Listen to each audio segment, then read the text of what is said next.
C'est une nuit d'hiver. Dehors, la neige est d'un blanc immaculé. Il fait -15, au moins. Nous sommes dans une chambre de bonne. Il n'y a personne dans cette chambre, au début. Mais après, quelqu'un entre, que vous n'avez pas pu.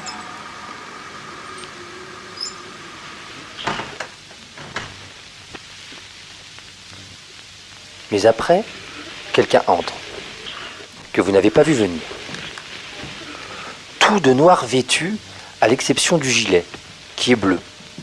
Bleu de Chine. Non, bleu marine. Peut-être même bleu cyan. Enfin bref, c'est une couleur qui ne laisse pas indifférent. L'homme entre. La pièce est toujours plongée dans l'obscurité. L'homme semble connaître les lieux. Il ôte sa veste. 5 minutes ont passé. L'homme est nu. Cependant, il a conservé ses lunettes et ses chaussettes. Dehors, la neige tombe toujours plus drue. Fondu au noir, qui nous amène à la deuxième séquence de ce film. L'homme est filmé en plan américain.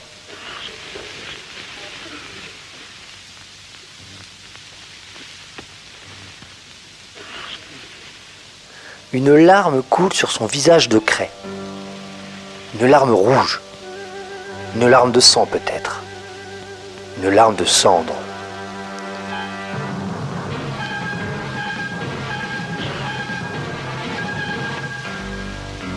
S'ensuit un très élégant mouvement de caméra qui s'achève sur le foyer de la cheminée où se consument 3 bûches et demie encore léchées par quelques flamèches jaunes d'or.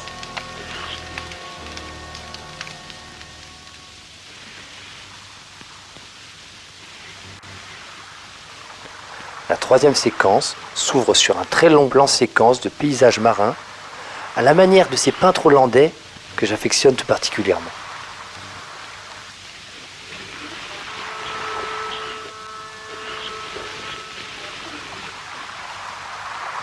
Il est temps maintenant de passer à la 4e séquence. Le jour se lève sur les toits d'un Paris baigné par les lumières des faubourgs.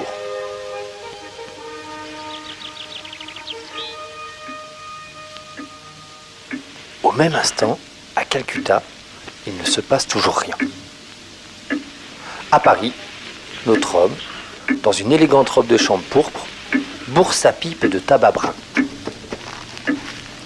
En arrière-plan, la pendule s'est arrêtée. L'homme griffonne quelques mots sur un papier en tête de la manufacture d'armes et cycles de Saint-Étienne. Un pigeon heurte la fenêtre à 12 reprises.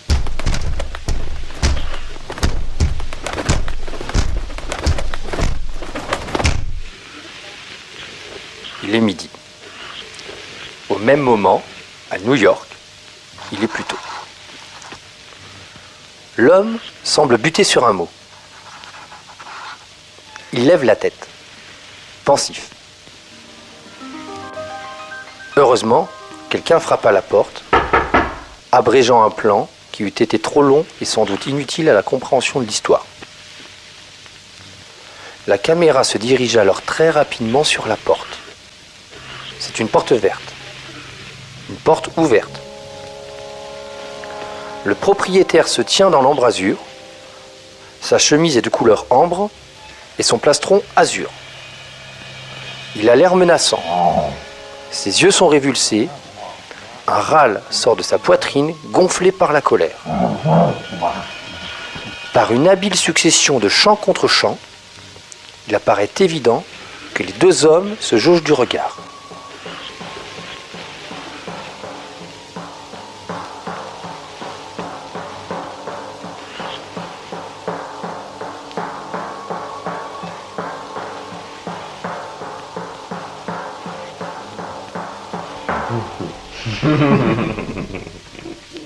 D'un geste prompt, le propriétaire allume la lumière. Qu'est-ce Qu'est-ce que tu me fais, cet imbécile? Éteins la lumière! Éteins la lumière!